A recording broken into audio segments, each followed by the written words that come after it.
ಅಣ್ಣನ ಹಾಸ್ಪಿಟಲ್ ಕರ್ಕೊಂಡು ಹೋಗ್ತೀನಿ ಅಷ್ಟೇ. ವಿರಾಟ್ ಸಾಕು.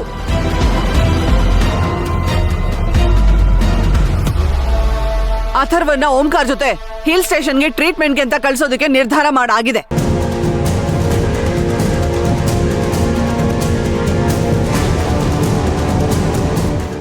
ಹಿಲ್ ಸ್ಟೇಷನ್ಗ? ಹೌದು.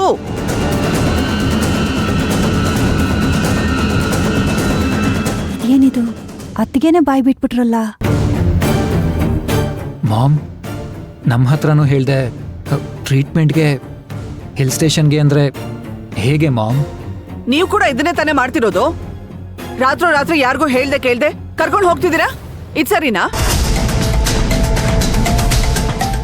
ವಿರಾಟ್ ಯಾರಿಗೂ ಹೇಳ್ದೆ ಕೇಳ್ದೆ ಹೋಗ್ತಿಲ್ಲ, ನನ್ಗೆ ಹೇಳ್ಬಿಟ್ಟೆ ಹೋಗ್ತಾ ಇದ್ದಾನೆ. ಅಪ್ಪ ಆಗಿ ನಾನು ಒಪ್ಪಿಗೆ ಕೊಟ್ರೆ ಸಾಕಲ್ವಾ? ಏನು, ನೀವ್ ಒಪ್ಪಿಗೆ ಕೊಟ್ರಾ? ಹೌದು. ಒಪ್ಪಿಗೆ ಕೊಡಕ್ ನೀವ್ ಯಾರು ಅಂತ? ಮಾವ. ಏನ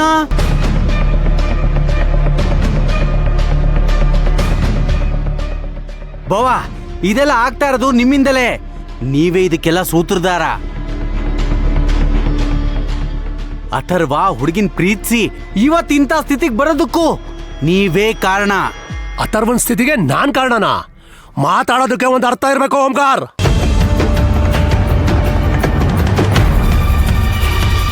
ಅಥರ್ವನ ಹಿಲ್ ಸ್ಟೇಷನ್ ಕಳಿಸ್ತಾ ಇರೋದು ಟ್ರೀಟ್ಮೆಂಟ್ ಕೊಡ್ಸೋದಕ್ಕೇನೆ. ಹಾಗಾಗಿ ಇಲ್ಲಿ ಹಾಸ್ಪಿಟ್ಲಿಗೆ ಅಡ್ಮಿಟ್ ಮಾಡೋ ಅವಶ್ಯಕತೆ ಇಲ್ಲ. ನನಗೊಂದು ವಿಷಯ ಅರ್ಥ ಆಗ್ತಿಲ್ಲ. ಯಾರಿಗೂ ಗೊತ್ತಿಲ್ದೆ, ನನಗ್ ಬೇಡ, ವಿರಾಟ್ಗೂ ಗೊತ್ತಿಲ್ದೆ ನೀವುಗಳೇ ಪ್ಲಾನ್ ಮಾಡ್ಕೊಂಡು ಓಂಕಾರ್ ಜೊತೆ ಹಿಲ್ ಸ್ಟೇಷನ್ ಕಳ್ಸೋ ಅಗತ್ಯ ಏನು?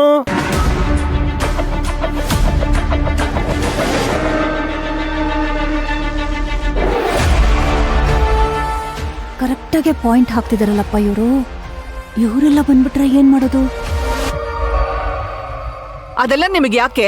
ಎಲ್ಲೋ ದೂರದಲ್ಲಿ ಟ್ರೀಟ್ಮೆಂಟ್ ಕೊಡ್ಸಕ್ಕೆ ನಿನ್ ತಮ್ಮನ್ ಜೊತೆ ಕಳಿಸ್ಬೋದು ಅಂದ್ಮೇಲೆ ವಿರಾಟ್ ಜೊತೆ ಹಾಸ್ಪಿಟ್ಲ್ ಕಳ್ಸಕ್ಕೆ ಏನ್ ಸಮಸ್ಯೆ?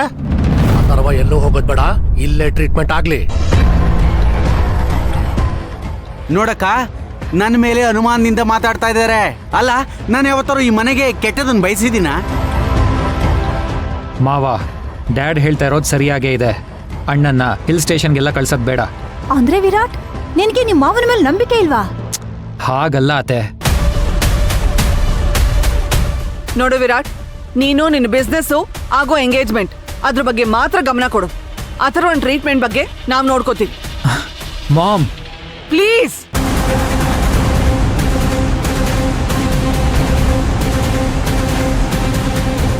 ಇಶಾನಿ, ನೀನ್ ಮನೆಗ್ ಬಂದು ಎಷ್ಟು ದಿನ ಆಯ್ತು? ಅಥರ್ವನ್ ಮೇಲೆ ಯಾವತ್ತೂ ಇಲ್ದಿರೋ ಕನ್ಸರ್ನ್ ಇವತ್ತು ಯಾಕೆ ಬಂತು? ಹೇಳು. ಈ ತರ ಎಲ್ಲ ಮಾಡು ಅಂತ ನಿನಗೆ ಹೇಳಿದ್ ಯಾರು? ಅದು ಅತ್ತೆ. ಅಯ್ಯೋ, ಏನ್ ಮಾಡೋದು ಇವಾಗ? ಭೈರವಿ ಹೆಸರು ಹೇಳಿದ್ರೆ ಅತ್ತೆ ಮತ್ತೆ ಕೋಪ ಮಾಡ್ಕೋತಾರೆ. ಹೇಳ್ದೆ ಇದ್ರೆ ಬಿಡಲ್ಲ ಅನ್ಸುತ್ತೆ.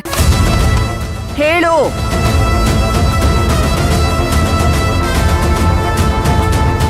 ಬೇಬಿ, ಅತ್ತಿಗೆ ಕೇಳ್ತಾ ಇದಾರೆ ತಾನೆ, ಹೇಳೋಕ್ ನಿನ್ಗೇನು?